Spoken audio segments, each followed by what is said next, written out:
Emergencies are unpredictable, but you don't have to be unprepared. Peak Alerts sends you targeted emergency alerts in real time for the places that matter to you most, so you know what's happening and what to do next. Know first, act fast. That's the power of Peak Alerts.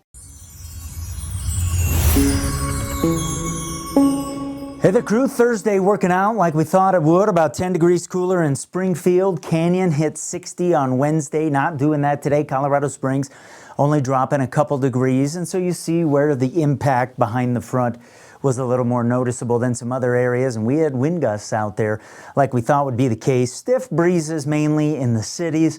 Gustier spots out across the far eastern plains and here and there over the mountains as well. That'll pull back some overnight. We've had a couple actually sprinkles trying to fall from the clouds across eastern Colorado during the afternoon. Almost all of that not making it down to the ground. Let's start talking about Friday because we're watching what's happening here up across Canada, rotating around the backside of a big trough. This is a pretty strong wave here that's going to head southward, and even though it's east of Colorado, because of the strength of it, it is going to push some colder air westward here as we head through the back part of the day on Friday. Tail end of that system ends up in eastern Kansas, but that's close enough to impact our weather. So you see here as we hit Friday morning, the western edge of the cold air is off to our east. But as we head into the afternoon, it's going to be moving westward. It'll end up against the hills Friday night and early Saturday morning.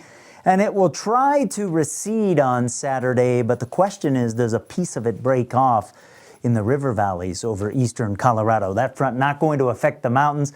I don't have any snow in the forecast of note for the high country either. Still cold in the big mountain valleys overnight, teens and 20s for the front range in the eastern plains. By the middle part of the day tomorrow, we're in the 40s and a couple spots here and there in the 50s. Then it gets a little bit interesting. Again, the mountains in the 30s and 40s, not going to feel the impacts of this system for the weekend.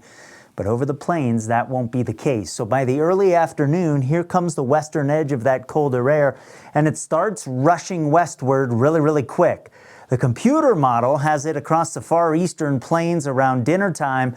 They're just almost always a little bit quicker than what the computer models show. So I'm going to start to show you what I think is going to happen. I've hand edited a lot of this data here in the afternoon. I'm trying to show the point of how significantly the temperatures will drop off when that cold front arrives.